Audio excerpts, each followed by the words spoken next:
আসসালামু আলাইকুম, welcome to my channel. আজকে রান্না করব খুবই মজাদার একটা হেলদি স্যুপ, যেটা বানিয়েছি আমি এগ অ্যান্ড চিকেন দিয়ে। তো প্রথমে আমি এখানে 4 পিস পরিমাণ চিকেন নিয়ে নিয়েছি। এখানে আমি চিকেনটাকে একসাথে বয়েল এবং চিকেন স্টকটাও তৈরি করে নেব। 2 কাপ পরিমাণ পানি দিয়েছি 1 চিমটি পরিমাণ লবণ, কয়েকটা কুচি দিয়েছি এখানে আদাটা আমি পরে উঠিয়ে নেব। আর দিয়েছি চিকেন পাউডার, সামান্য পরিমাণে রসুন পেস্ট।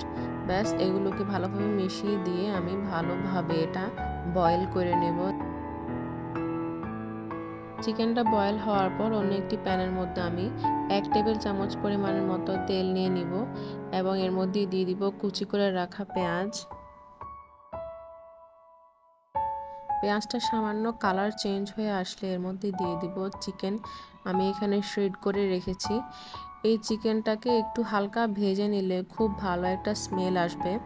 এর মধ্যে দিয়ে দিব 1 চা চামচ পরিমাণ কালো গোলমরিচ গুঁড়ো। এবার এগুলোকে ভালোভাবে মিশিয়ে দেব এবং একটু সামান্য ফ্রাই করব। এখানে আমি চুলার আঁচ রেখেছি মিডিয়াম থেকে লোতে। এবার যে চিকেন স্টকটা রেডি করে রেখেছিলাম সেটা পুরোপুরি এখানে দিয়ে দিব। বাস এবার একটু ঢাকনা দিয়ে ভালোভাবে ফুটে ওঠার অপেক্ষা করব। আর এখানে একটি আমি ডিমকে ভালোভাবে ফেটিয়ে নিয়েছি। এবার আস্তে আস্তে ডিমগুলো ঢালবো এবং ভালোভাবে নেড়ে দেবো যাতে ডিমটা খুব সুন্দরভাবে মিশে যায়।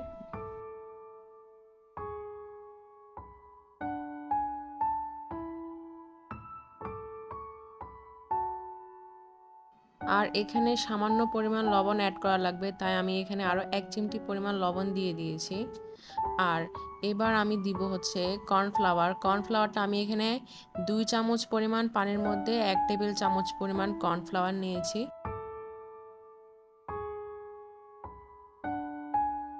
একদম পুরোপুরি একসাথে ঢালবো না, জাস্ট অল্প অল্প করে ঢালবো আর একটু একটু করে মিক্স করব যাতে লাম্পস না হয়ে যায়। আমি কিন্তু সম্পূর্ণ ডিটেলসটা আপনাদের সাথে শেয়ার করার ট্রাই করছি। এবার দিয়েছি এখানে 1/4 চামচ পরিমাণ সয়া সসটা আমি এখানে ডার্ক ইউজ করেছি যাতে এটার ফ্লেভার এবং কালারটা খুব সুন্দরভাবে এনহ্যান্স হতে পারে।